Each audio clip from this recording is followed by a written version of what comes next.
Assalamualaikum warahmatullahi wabarakatuh. Anak-anakku calon peserta didik SMP Negeri 1 Babakan Cikau, Ibu ucapkan selamat datang di lingkungan sekolah ini dan selamat mengikuti kegiatan MPLS yang nantinya dijadikan salah satu syarat untuk dinyatakan resmi menjadi peserta didik SMP Negeri 1 Babakan Cikau, ya. Pertama-tama, marilah kita panjatkan puji dan syukur kepada Allah SWT karena atas berkat rahmat dan karunia-Nya kita semua masih dalam keadaan sehat walafiat, bisa beraktivitas seperti biasa meskipun dalam suasana pandemi COVID-19. Tak lupa juga kita curahkan sholawat serta salam kepada Nabi besar Muhammad SAW, pada para keluarga dan para sahabatnya. Perkenalkan, nama Ibu Yunita Permatasari. Ibu adalah salah satu pengajar mata pelajaran bahasa Inggris di sekolah BBC 1 ini. Nah, pada kesempatan kali ini, Ibu ingin menjelaskan sedikit tema tentang budaya bermedia digital. Pasti sudah tidak asing di telinga kalian, apa sih itu media digital? Apa sih itu budaya, ya? Pasti Ibu yakin sudah tahu sih sebenarnya. Tapi mari kita simak baik-baik penjelasannya, untuk disimak dan dicatat ya. Jangan lupa dicatat untuk nanti jadikan resume di akhir acara kegiatan. Nah, budaya media digital. Nah, sebelumnya Ibu mau menjelaskan dulu tentang ciri generasi digital. Ini bisa dilihat dari identitasnya, dari proses belajar, kebebasan berekspresi, dan privasi. Dari segi identitas, generasi digital itu ramai-ramai membuat akun di Facebook. Ini ciri-cirinya, Twitter, Pad, Instagram, YouTube, dan lain-lain untuk membuktikan kepada dunia mereka itu eksis. Eksis itu ada ya, kelihatan ada itu, nyata. Kemudian dari proses belajar di generasi digital selalu mengakses dengan Google, Yahoo, atau mesin pencari lainnya. Kemampuan belajar jauh lebih cepat karena segala informasi ada di ujung jari. Ya, betul tidak? Nah, dilihat dari kebebasan berekspresi, cirinya itu ada cenderung ingin memperoleh kebebasan. Mereka tidak suka diatur atau dikekang, ingin memegang kontrol, dan internet menawarkan kebebasan berekspresi. Yang dari terakhir, dari segi privasi, generasi digital itu cenderung terbuka, belak-belakan, dan lebih aktif ya, lebih berani. Nah, bagaimana dengan kalian? Apakah ada ciri generasi digital di diri kalian? Coba jawab. Ada salah satunya atau salah dua, salah tiganya di diri kalian? Ya, jika ada, berarti betul kita sudah berada di generasi digital. Nah, bisa dilihat juga dari transformasi di era digital ini, dari segi pendidikan misalnya, sosial dan budaya. Dari pendidikan yang dulunya masih manual based atau electronic, manual based itu bertransform menjadi electronic based. Dulu manual itu seperti menggunakan pensil, kertas, pulpen untuk menulis gitu ya. Sekarang menulis pun udah bisa di komputer. Electronic based lebih ke komputerisasi ya. Kemudian dari segi sosial, dulu ada kopi darat. Kalau yang nggak tahu, kopi darat itu seperti ketemuan kali ya, ketemuan di kafe, di restoran bersama teman, atau reunian dengan teman-teman gitu. Dulu harus ketemu, tapi sekarang tanpa harus bertemu pun kita tetap bisa menjaga hubungan baik atau interaksi, atau masih bisa bersilaturahmi dengan apa? Ya, dengan Skype, Line, WhatsApp, dan lain-lain. Kemudian ada dari segi budaya. Budaya itu seperti salah satu contohnya adalah pasar. Dulu tatap muka. Kita harus kalau mau belanja dulu, ingat ya, harus ke supermarket, ke pasar tradisional, beli tawar-menawar baru mendapatkan harga yang diinginkan, kemudian membayarnya, baru punya barangnya. Tapi sekarang tanpa kamu harus datang ke supermarketnya, tanpa kamu harus datang ke pasarnya, itu sudah ada, sudah tinggal kamu lihat di aplikasi-aplikasi online, belanja online, tinggal cari barang, bayar, dan duduk manis. 3 hari kemudian barang sampai, betul? Nah, itu adalah ciri-ciri dari era digital, transformasi di era digital ini. Nah, era digital ini sangat erat kaitan dengan teknologi ya, dan teknologi yang paling kentara itu menggunakan internet. Melalui apa? Melalui media sosial. Apa sih media sosial itu? Mungkin sebagian dari kalian sudah tahu apa itu sosial media atau media sosial gitu. Tapi mungkin sebagian lagi ada yang belum paham. Nah, maka dari itu kita lihat apa sih itu media sosial apa? Ya, ternyata media sosial itu adalah media yang berupa situs dan atau aplikasi yang melibatkan teknologi berbasis internet untuk saling berinteraksi tanpa batas jarak, ruang, dan waktu. Nah, jadi sudah dilihat interaksi tanpa batas jarak, ruang, dan waktu. Jadi misalnya kita contohnya kita aja sekalian ini ya, kita belum saling kenal tapi sudah bisa melihat satu sama lain. Misalnya kemarin, misalnya setiap pagi pembiasaan itu juga adalah menggunakan salah satu contoh menggunakan media sosial. Kita belum kenal tapi sudah saling menyapa, betul kan? Nah, media sosial berbasis teknologi internet ini selain untuk berinteraksi atau komunikasi, bisa juga dimanfaatkan sebagai media untuk mendapatkan informasi, bahkan untuk media promosi. Nah, mendapat informasi itu maksudnya seperti yang sudah dijelaskan sebelumnya ya. Ketika misalnya kalian sebagai murid mencari tahu informasi di beberapa aplikasi pencarian seperti Google atau Yahoo gitu ya, atau YouTube, itu salah satu yang digunakan sebagai informasi. Nah, untuk promosi kalian tahu juga misalnya untuk berjualan, menawarkan jasa, berjualan produk. Nah, itu salah satu yang menggunakan media sebagai promosi. Nah, lantas karena internet ini tanpa batas jarak, ruang, dan waktu, apakah kita bisa seenaknya menggunakan internet? Apakah kita bisa bertingkah semaunya kita di media sosial dan tanpa kita pikir-pikir panjang? Apakah seperti itu? Tentu saja tidak, ya. Tetap kita harus mempunyai etika dalam menggunakan media sosial. Jadi tidak bisa seenaknya kalian mengumpat, kalian mengatakan kata-kata kasar, atau misalnya menyebarkan berita-berita yang tidak pantas. Itu tidak boleh, karena harus menggunakan etika. Tidak boleh seenaknya. Hal-hal negatif tidak boleh dilakukan di media sosial. Kenapa? Karena menurut ibu nanti rekam jejak digital itu bahaya. Kamu sekarang melakukannya ketika misalnya SMP, kemudian kamu sebarkan atau kamu lakukan yang negatif, terus nanti misalnya kamu SMA, kuliah, bahkan kamu punya anak, misalnya menikah punya anak, itu rekam digital yang kamu lakukan di SMP itu masih ada dan masih bisa dicari. Maka dari itu jangan sampai merusak diri kamu sendiri. Harus ada etika, harus ada batasan ya. Walaupun bebas internet itu tetap harus ada batasan. Nah, sekarang kita pelajari nih etika dalam bermedia sosial. Kenapa Miss nggak boleh? Ayo, karena ibu biasa bahasa Inggris jadi biasanya Miss ya. Mohon maaf kalau kadang pakai Miss atau kadang pakai ibu gitu ya. Nah, etikanya kenapa? Karena ternyata kalian harus tahu nih, pemerintah itu telah menerbitkan Undang-Undang Nomor 19 Tahun 2018 tentang informasi dan transaksi elektronik, atau biasa kita kenal sebagai UU ITE, yang mengatur penggunaan internet dengan baik dan benar. Sebagai apa nih? Sebagai konsekuensi jika melakukan hal-hal negatif di media sosial.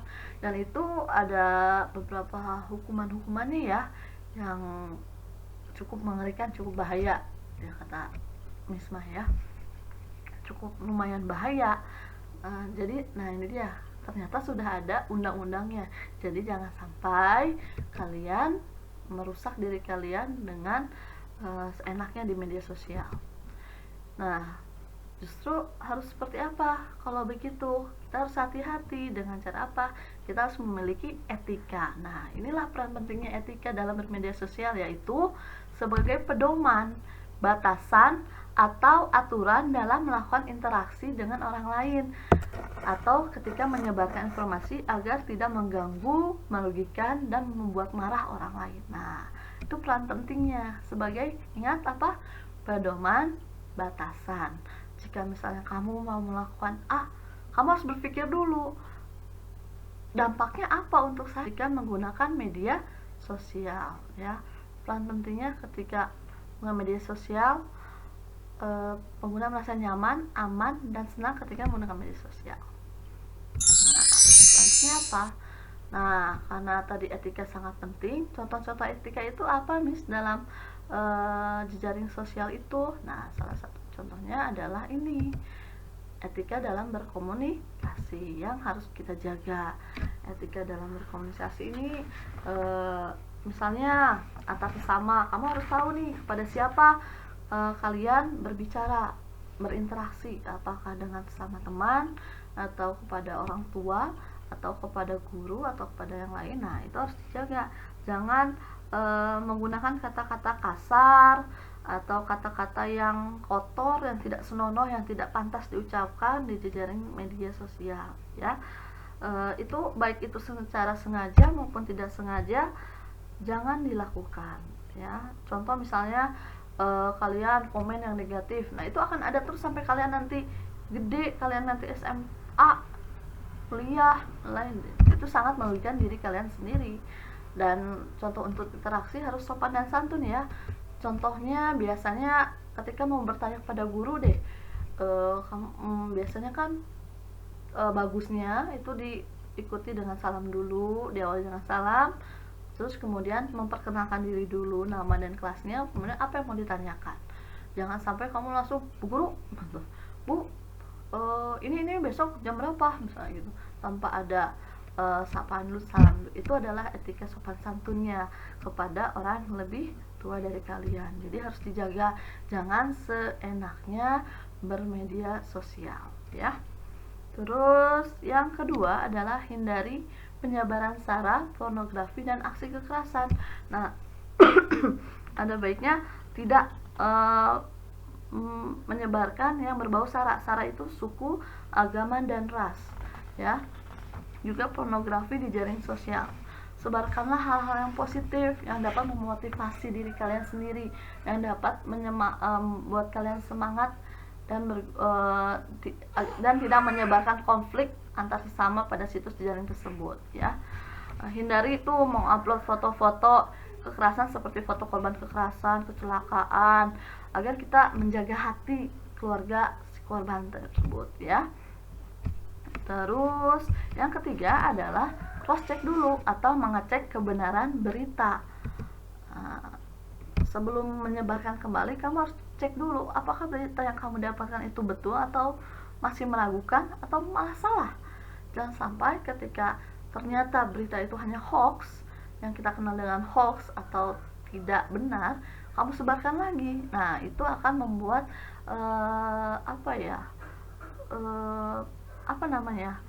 hal yang tidak baik. Jadi membuat orang-orang itu cenderung kepada fitnah atau hati-hati. Nah, jadi harus cross check dulu kebenarannya. Kalau memang betul, ya sudah. Kalau misalnya juga salah, ya sudah, gitu ya. Lihat dulu. Jadi setiap mau memposting atau mengirimkan kabar atau berita itu harus yang ada manfaatnya untuk diri kalian, diri kita juga ya. Manfaatnya positif atau negatif nih. Kalau negatif lupakan, kalau ada positif manfaatnya silakan. Yang keempat adalah menghargai hasil karya orang lain. Nah, saat menyebarkan informasi baik berupa tulisan, foto, atau video milik orang lain, ada baiknya kita mencantumkan sumber informasi sebagai bentuk penghargaan hasil karya seseorang tersebut. Jangan asal copy paste langsung kamu kasih nama atau kalian kasih nama. Nah, itu sama dengan plagiarisme di bidang pendidikan. Plagiarisme itu copy paste aja, menyalin gitu aja. Ini banyak terjadi di tugas-tugas ya. Misalnya guru memberikan tugas kepada anak-anaknya, bikin makalah, bikin clipping. Kalian langsung cari aja di media sosial seperti jejaring Yahoo gitu ya, di Google, terus langsung kamu box semuanya, langsung di copy paste, terus kasih nama sama kalian. Nah, itu yang salah. Hati-hati kalau misalnya si pembuat tulisan tersebut mengetahui, itu kalian bisa dituntut, bahaya ya. Jadi jika ada tugas premakalah, kalian boleh mencari rujukan, mencari referensi yang kemudian tapi tulis ulang oleh kalimat kalian sendiri. Belajar untuk menulis kembali. Jadi jangan copy paste, salin aja langsung ditempel sama kalian, ya. Itu berbahaya. Yang keempat adalah menghargai hasil. Kelima adalah jangan terlalu mengumbar informasi pribadi. Nah, ini dalam menggunakan media sosial ada baiknya harus bijak ya dalam menginformasikan privasi. Jangan segalanya diumbar, nanti orang lain semua pada tahu, ya. Nanti jadi si A tahu kamu kayak gimana, si B tahu kamu kayak gimana, misalkan si C tahu kalian gimana, misalnya gitu ya. Jadi jangan terlalu mengumbar privasi. Nah, ini adalah etika ya, beberapa etika yang harus digunakan di media sosial. Sekali lagi, berkomunikasi yang baik, yang sopan santun, lihat interaksinya sama siapa, kemudian jangan yang memprovokasi, yang membuat pertikaian, pertengkaran, jangan sampai, dan kemudian cross check dulu kebenarannya, betul atau salah, positif, dan hargai hasil karya orang lain. Jangan menjadi melakukan plagiat, mencontek karya orang lain, ya. Dan terakhir, jangan terlalu mengumbar informasi pribadi Anda. Itu yang harus diingat, jangan sampai dilupakan, ya. Jadi ketika kamu nanti mau dari sini setelah nonton, menyimak pembelajaran ini, nanti ketika buka Facebook misalnya, mau komen, ingat komennya harus yang positif. Mau misalnya komentar di chat, nanti ada Google Meet atau di Zoom meeting, ingat tidak boleh yang kasar-kasar atau yang tidak senonoh, harus yang positif, ya. Jangan sampai merugikan diri kalian sendiri nantinya. Nah, jadi tadi atau ibu udah bilang harus bijak dan kreatif dalam menggunakan media sosial.